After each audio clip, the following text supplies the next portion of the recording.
17वां अध्याय। दोस्तों, हर हर महादेव। आज की कथा महाकाल महात्म्य। सूत जी बोले, हे ब्राह्मणों, अब मैं आपको महाकालेश्वर की उत्पत्ति की कथा सुनाता हूँ।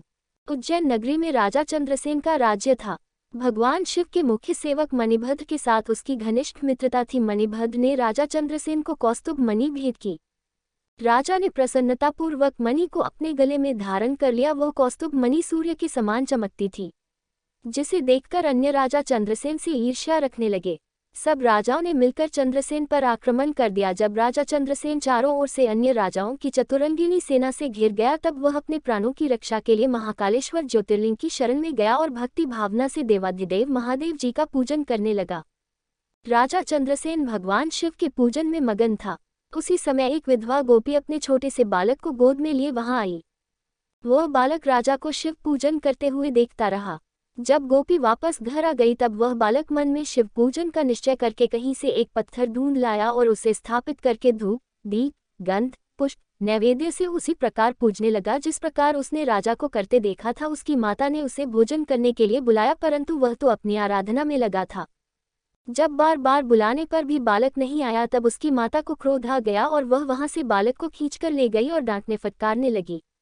उसने शिवलिंग रूप में स्थापित उस पत्थर को उठाकर फेंक दिया। यह देखकर बालक बहुत दुखी हुआ और शिवजी का नाम लेते हुए मूर्छित हो गया।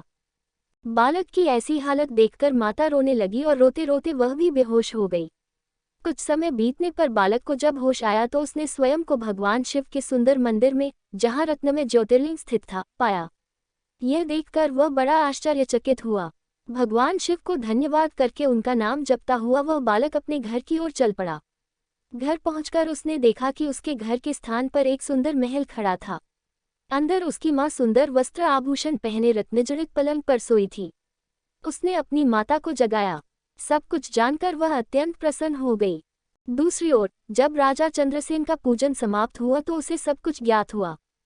राजा अपने मंत्रियों को साथ लेकर गोपी के पास पहुंचा। वहां उन्होंने उत्सव किया। शीघ्र ही यह समाचार पूरे नगर में फैल गया।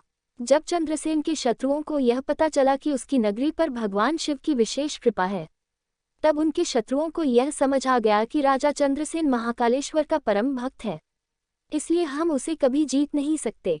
वे सब राजा चंद्रसेन से मित्रता करने हेतु उस गोपी के घर चले गए। वहां पहुंचकर उन्होंने शिवजी का पूजन किया और राजा से मित्रता कर ली। तभी वहां हनुमान जी ने प्रत्यक्ष दर्शन दिए। हनुमान जी को सामने पाकर सबने हाथ जोड़कर उन्हें प्रणाम किया। हनुमान जी ने उस बालक को गले लगाया और बोले, इस संसार का कल्याण करने वाले भगवान शिव हैं।